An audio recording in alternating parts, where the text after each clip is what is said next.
All right, the skeletal system. Where's my laser pointer here? All right. So skeletal system here. So again, keep in mind that example from last one where your like the foundation, like the concrete and like the basic like four pillars, that's your like skeleton. After that, though, you get a lot more wooden beams that are involved. And in fact, let me actually load that up here again, just to kind of point that out again. I don't think I actually have that in here. Oh, yes, I do. Okay. Nope, never mind. We're good. Okay. Sorry about that, folks. A little more on my part. All right, so structure of the skeleton. Again, you should have read the textbook by now. But you have two different types. There are two different types of skeletons actually in you. You have the axial skeleton. That's the big stuff. That's the important stuff. That's your skull, your vertebra, your ribs, and your sternum. Okay, that's like the core accessory of you. Think about a Lego guy. You can rip the arms and leg off a Lego guy, and you can be fine.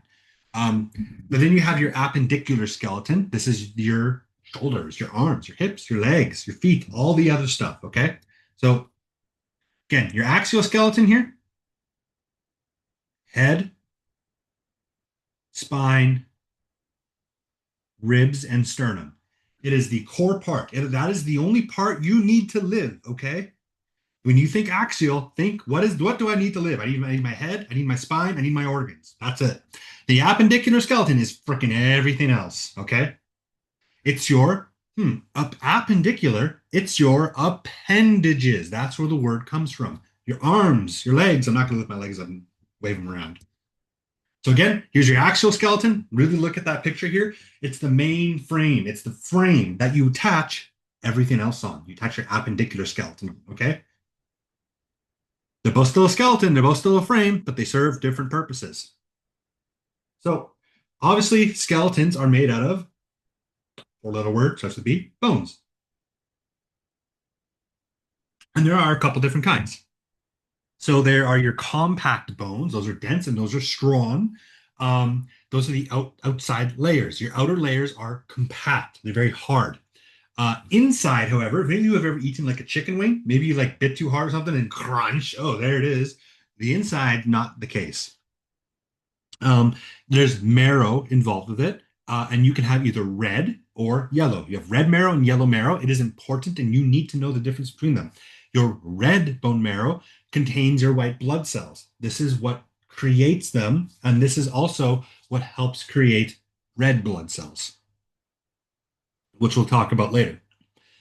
The yellow bone marrow stores fat and nutrients. Okay, so they serve different purposes. Now, leukemia, for example, sorry, I think it's leukemia, is like bone cancer. Why is that so deadly? Because it kills your capacity to make any blood cells. Um, how does a bone actually form? What if I break a bone? How does this happen? Now, uh, if you have a young child and you have a teenager and you have an adult person, all the same gender, they're all going to have a different number of bones between them. How does that happen? Well, they form and they fuse over time. Um, Heck, even when you're born, you have a little hole in your head, right? You have a soft spot. You're not born with your entire skeleton; it forms over time. It starts with an embryo, is what we call it. Like not like the reproduction version, but it's still called an embryo. Now, and then it turns into cartilage, right? You get cartilage, like your nose, your ears. This turns into something called osteoblasts, which are a bone forming cell. So your cartilage turns to a bone forming cell and it starts to form new bones, which is a process we call ossification, which we'll talk about a little bit later. We have bone remodeling, which is your cells are replaced with new ones. And then you have bone repair, right? My arm. Yeah. You can either have a simple fracture, which is there's a break, there's no skin piercing, right? It's not like one of those really gruesome ones. You have a bone that's sticking out of your arm.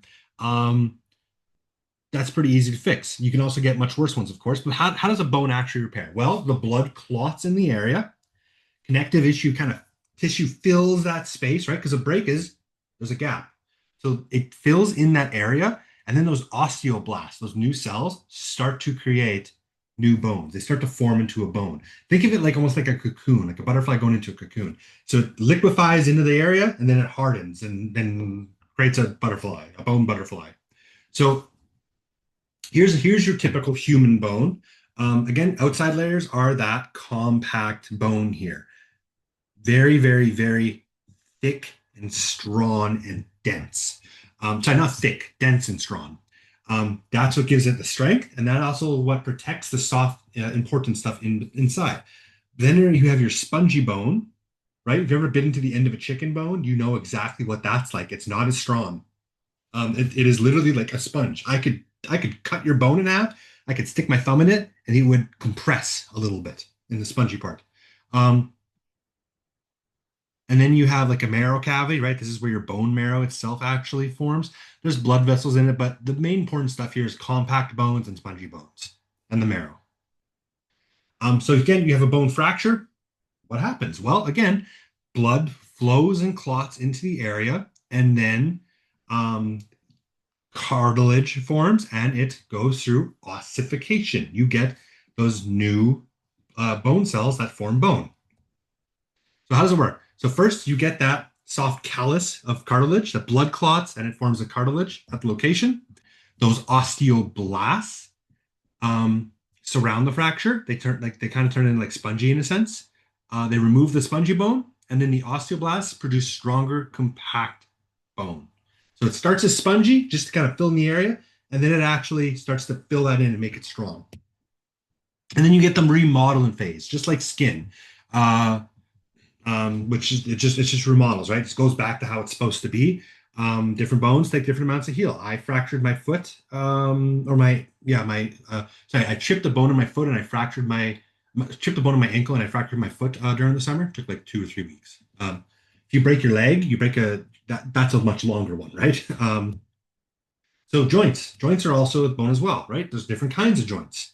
Um, you have a ball and socket. Example, there's your shoulder. You have a sorry ball and socket, right? It's rolling, it's rolling, it's rolling. I have a pivot, my elbow, my knee. I have a hinge, right? Think about like a door opening, right? Um, I have like a gliding.